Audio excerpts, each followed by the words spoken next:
think kindly of one who would so love to have accompanied you. So, this Diana tried to seduce Barbicane, then Nickel, in the hope of taking off for the moon? What a slut. Poor girl. The hearts of human beings are sometimes moved by strange passions. It's one way to put it. The old rivalry between Barbicane the Gunner and Nicol the Armorer is a fact. Furthermore, letters found on the two men seem to indicate that they were loved by the same woman, a certain Diana. Weren't there enough elements to rekindle the flames of a scarcely extinguished dispute? The hypothesis of a quarrel provoked by a woman doesn't resist serious examination. A letter concealed in Barbicane's hat clearly demonstrates that Diana's advances were firmly refused by both men. Damn.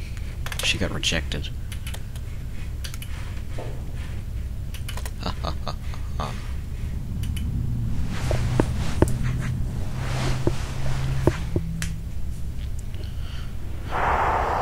A disconcerting and predictable event takes place on board the shell. When the projectile reaches the point at which the gravitational attraction of the Earth and the Moon are in equilibrium, Michel Ardan starts floating in the air. Amused by the experience at first, our hero suddenly notices that the potassium tank is not properly closed. Good Lord, the potassium hydroxide is escaping and forming bubbles. I have to recover the liquid, or it will spill everywhere when weightlessness ends. I've got to catch all the potassium bubbles.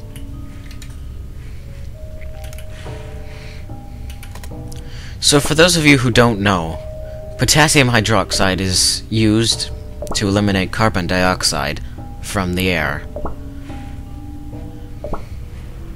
So that's the reason they have a tank of it in the shell. Come on.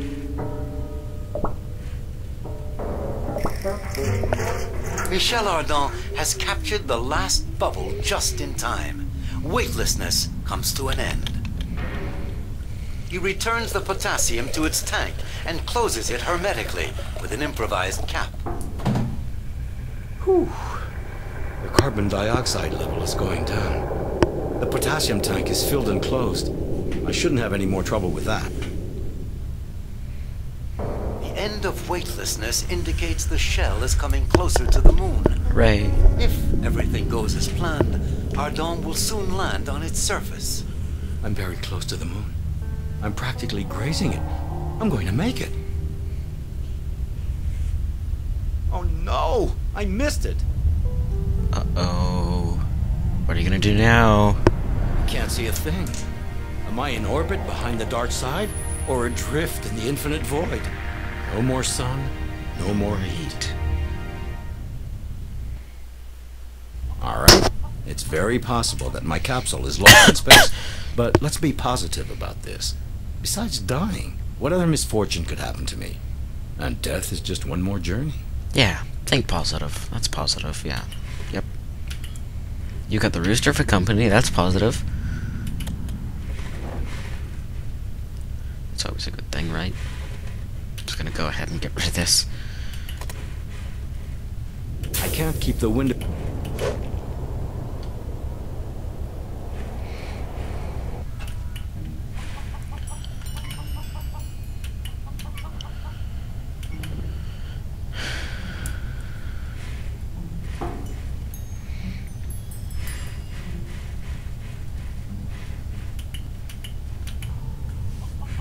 Well, now I can throw the body into space.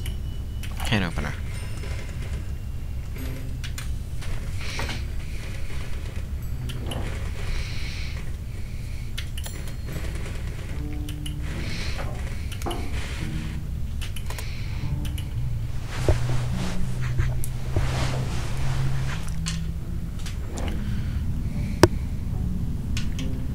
Well, now I can throw the body into space.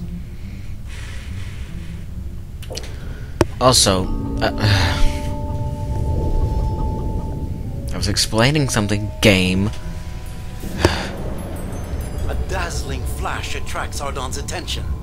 The explosion of a meteor reveals the hidden face of the moon.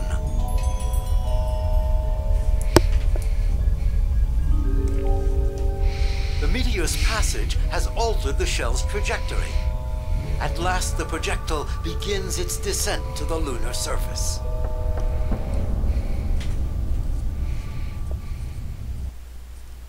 To land successfully, I have to ignite my retro rockets.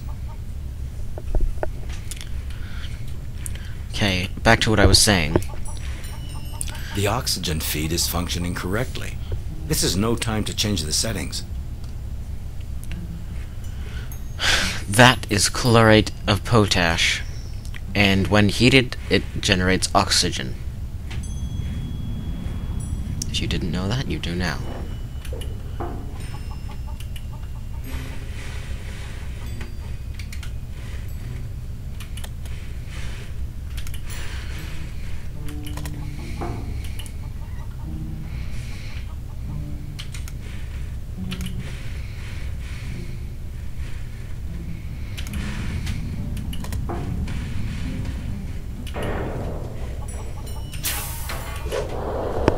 Michel Ardan sends his friend's body into interplanetary space.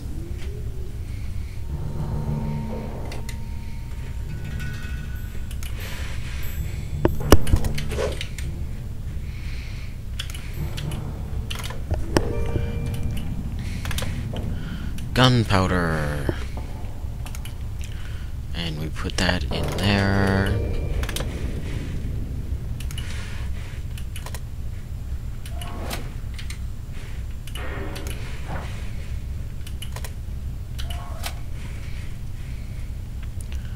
Open that up. Throw out the plant.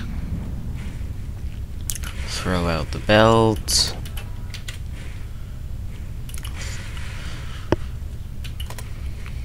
Throw out the wrench. Throw out the funnel. Throw out the knife. I had to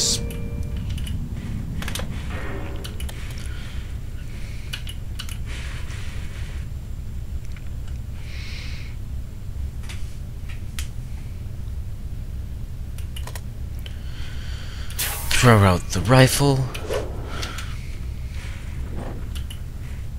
Throw out Nichols' body. I really don't want to keep that. Anything else I need to throw out? No? Let's get started then. Alright, chicken, we're on our way.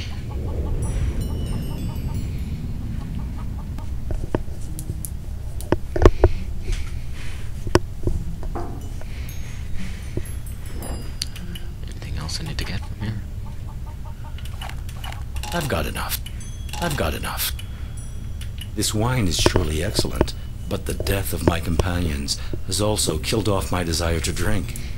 Maybe I'll allow myself a glass once I've landed on the surface of the moon. Okay. So, I think once we've landed successfully and we're outside, I will cut the recording and upload this video. Or videos, depending on how long I've been recording. I'm not aware of how long I have been recording. Maybe the rooster knows. Ask him.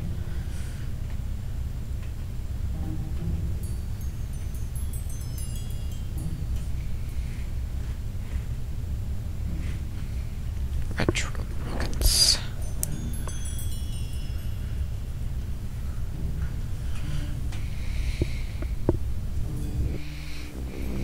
Ardan has successfully lowered his speed. He sets down in the middle of the mountains in a cirque where the ground is covered with a strange blue snow. The shell slides and rolls down the slope of a glacier. This uncomfortable descent luckily comes to a halt just on the brink of a precipice. Outside, all is dark and quiet. It's still night at the foot of this mountain range, but lunar dawn will soon break.